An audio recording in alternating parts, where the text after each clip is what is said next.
어느 늦은 가을 밤 나는 친구들과 함께 산속 깊이 위치한 작은 펜션에서 주말을 보내기로 했다. 정확한 위치는 알 수 없이 숲과 산으로 둘러싸인 그곳은 온라인에서 귀신이 나오는 곳으로 유명하다고 알려져 있었다. 스릴을 좋아하는 우리는 그런 소문을 듣고 더더욱 그곳에 가고 싶어졌다. 펜션에 도착했을 때 이미 해는 지고 있었고 주변은 어둠에 휩싸여 있었다. 조용히 바람이 나뭇잎 사이를 간헐적으로 스치는 소리만 들릴 뿐 모든 것이 고요했다. 펜션은 낡고 먼지를 뒤집어 쓴 듯한 외관을 하고 있었지만 우리의 호기심을 막을 순 없었다. 우리는 짐을 풀고 거실에 모여 앉았다. 하나둘 이야기를 나누다 보니 자연스럽게 무서운 이야기로 대화 주제가 흘렀다. 그중 한 친구가 이 펜션과 관련된 전설을 이야기하기 시작했다. 몇십 년 전 이곳에 한 가족이 살았다고 한다.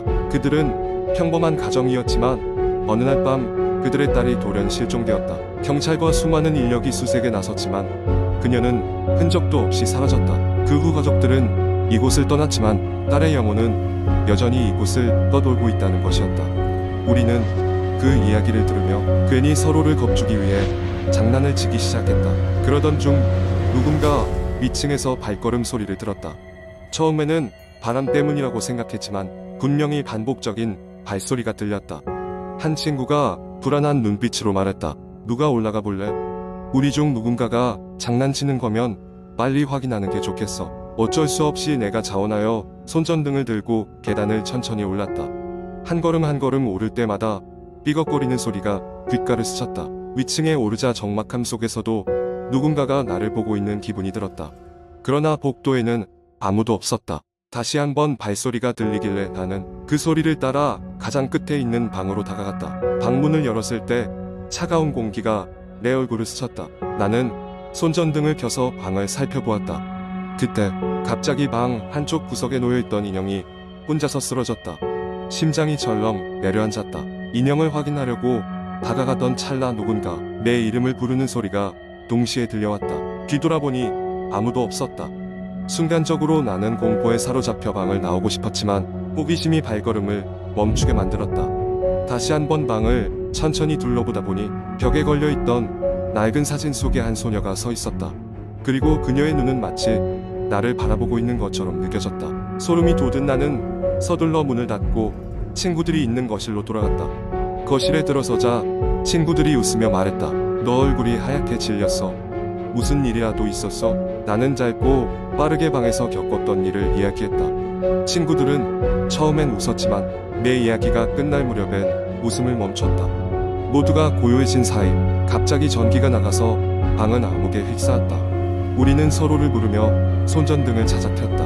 그리고 그때 창밖에서 희미하게나마 웃음소리가 들려왔다. 우리는 두려움에 서로를 짓누르듯 붙잡고 방 안을 서성거렸다. 갑자기 한 친구가 우리 여기서 나가자고 소리쳤다. 동의한 우리는 서둘러 짐을 챙기고 밖으로 나왔다. 차에 올라타 펜션을 벗어나려는 순간 뒤편 창문에 그 소녀가 서 있는 모습을 본 것 같은 기분이 들었다.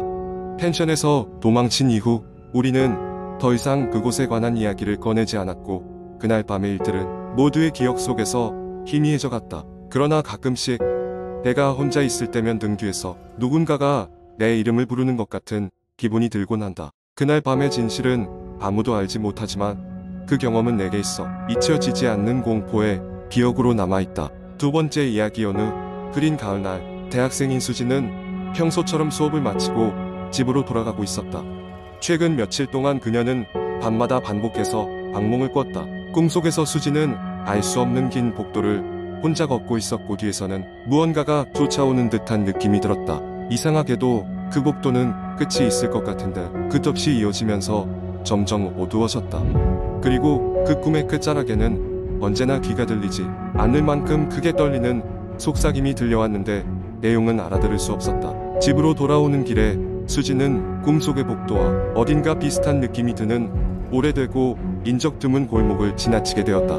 원래라면 다니지 않을 길이었지만 그날따라 괜히 이끌리듯 그곳으로 발걸음을 옮겼다. 가로등 불빛도 희미하고 낮게 깔린 안개까지 더해져 묘한 분위기를 자아내고 있었다. 골목을 걷던 중 수지는 자신이 왔던 방향에서 나지막한 속삭임 같은 소리를 들었다. 순간 심장이 빠르게 뛰기 시작했고 그녀는 걸음을 재촉했다. 그럼에도 불구하고 발걸음 소리 외에는 아무 소리도 들리지 않았다. 마침내 골목을 지나 큰 길로 나왔을 때 그녀는 긴 한숨을 쉬며 안도했다. 그러나 그날 밤 다시 찾아온 악몽은 더욱 생생했다. 끝없는 복도의 벽에는 마치 질 나쁜 낙서처럼 붉은 글씨가 하나둘 새겨져 있었다. 그리고 그 속삭임은 점점 더 가까워졌다. 다시 눈을 뜬 수지는 땀에 흠뻑 젖은 상태였다. 시계를 보니 아직 새벽 3시. 꿈을 꾼 뒤에는 좀처럼 잠에 들 수가 없었다. 그 다음날 수지는 꿈 이야기를 친구들에게 이야기했고 친구들은 대수롭지 않게 들었다. 하지만 한 친구는 이상한 표정을 지으며 말했다. 혹시 그 골목 다시 가지 않는 게 없다. 예전에 그 주변에서 이사온 친구가 이상한 일들이 많다고 했었어. 수지는 그 말을 듣고 더 불안해졌다. 며칠 동안 악몽은 계속되었고 항상 비슷한 장면이 반복되었다. 복도의 낙서는 점점 더 많이 늘어났고 속삭임은 더욱 명확하게 들렸다. 그는 돌아오지 말아라는 말을 반복했다. 연속적인 악몽에 지친 수지는 한밤중 다시 그 골목을 찾기로 결심했다. 이번엔 모든 것을 끝내고 말겠다는 생각이었다. 이상하게도 그 골목은 그동안의 기억과는 다르게 전혀 다른 분위기를 풍기고 있었지만 무언가 해결해야만 할 일이 있다는 강한 느낌이 들었다. 골목을 반쯤 지나쳤을 때 어둠 속에서 무언가 움직이는 것이 보였다. 순간적으로 공포에 질렸지만 기이하게도 이번에는 발길을 멈추고 바라볼 용기가 났다. 수지가 눈을 가늘게 뜨고 확인해본 순간 그것은 바로 꿈속에서 자신을 쫓던 그 그림자를 닮은 존재였다. 그것은 천천히 다가오더니 그 여자의 모습을 또렷하게 드러냈다. 바로 수지 자신이었다. 이미지와 맞닥뜨린 순간 수지는 자신이 실은 꿈속이 아닌 현실 속에서 갇힌 느낌이 들었다. 그 수지는 무표정한 얼굴로 입을 열어 복도에서 들려오던 속삭임을 대신해 또렷한 목소리로 속삭였다. 진실을 마주하라. 그러지 않으면 너는 이 꿈에서 깨어나지 못할 것이다. 그녀는 자신의 두려움과 마주해야 할 것이 무엇인지 깨달았다. 자신이 본 것을 외면하면 또 다른 악몽이 반복될 뿐이었다. 수지는 마음의 각오를 다지고 집으로 돌아왔다. 그리고 다음날 아침 처음으로 악몽에서 벗어날 수 있었다. 마치 비로소 모아줄 수 있게 된 것처럼 시간이 지나도 그날의 경험은 수지의 마음속에 남아있었지만 두려움보다는 이제는 그로부터 무언가를 배운 듯한 기분이 들었다. 그리고 그녀는 그 골목을 다시는 가지 않기로 결심했다. 그저 악몽에서 깨어나듯이 그녀는 이제 현실 속에서도 새로운 시작을 꿈꾸고 있었다. 세 번째 이야기. 서울의 한적한 동네 지역은 대체로 조용하고 평화로웠지만 요즘 들어 주민들 사이에서 이상한 소문이 돌고 있었다.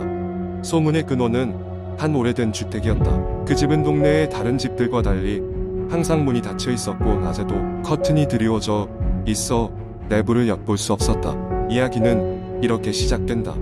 대학 4학년에 재학 중인 지우는 방학을 맞이하여 부모님 집으로 내려왔다. 그는 어려서부터 이 동네에서 자랐지만 대학에 가면서부터는 기숙사 생활을 했기 때문에 오랜만에 집에 와 있었다. 부모님이 바쁘신 탓에 지우는 집을 지키며 취업 준비에 몰두했다. 그러던 어느 날 지우는 밤에 잠을 이루지 못해 집 근처를 산책하기로 했다. 집 앞 골목길을 걷다가 그만 예전부터 소문이 많던 그 집 앞을 지나게 되었다. 지우는 별 생각 없이 그 집을 힐끗 바라보았지만 문득 집에 누군가 서 있는 것 같은 느낌이 들었다. 너무 어두워 잘 보이지 않았지만 왠지 모를 불길한 기운이 감돌았다. 뒤를 돌아보니 아무것도 보이지 않았다. 그냥 기분 탓이라 생각하고 발걸음을 재촉했다. 다음 날 지우는 이 기묘한 느낌을 잊어버리려 취업 설명회를 다녀왔다. 열심히 설명회를 듣고 돌아오는 길 해가 지기 시작할 때쯤 되어서야 동네에 도착했다. 그런데 어제와 마찬가지로 그 집 앞을 지나가게 되었다. 이번에는 놀랍게도 창문 사이로 누군가의 그림자가 보였다. 누군가 창문 너머에서 그를 지켜보고 있었다. 지우는 무서워서 한밤중의 경험을 떠올리며 급히 발걸음을 옮겼다. 며칠 뒤 그는 동네 친구인 민석을 만나 그날 밤의 이야기를 털어놓았다. 민석은 그 주택에 대해 들어본 적이 있다며 아무도 그곳에 살고 있지 않다고 했다. 더 오싹한 것은 몇 년 전 그 집에서 한 가족이 모두 사라졌다는 것이었다. 경찰 조사에서도 특별한 단서가 없어 사건은 미제로 남았다고 했다. 그때부터 그 집은 아무도 살지 않는 빈집이 되어 버렸다는 것이다. 지우는 친구의 말을 듣고 이상한 기분을 떨칠 수 없었다. 그럼에도 불구하고 그는 궁금증을 참지 못하고 그 집에 대한 조사를 시작했다. 지역 신문 기사들을 뒤져보니 사건에 대한 여러 가지 정보들이 나왔다. 특히 가족 중 가장 큰 아들이 심각한 우울증을 앓고 있었다는 것, 그리고 가족이 사라지기 바로 전날 이웃 주민들이 이상한 소리를 들었다는 내용이 눈에 띄었다. 시간이 흐르면서 지우는 집요한 궁금증에 사로잡혔다. 마침내 그는 민석과 함께 그 주택을 탐험해 보기로 결심했다. 그들은 어두운 밤을 틈타 집으로 몰래 들어갔다. 건물 내부는 긴장감으로 가득 차 있었고 낡은 가구들과 먼지가 자욱한 바닥벽에는 미처 떼어내지 못한 가족 사진들이 있었다.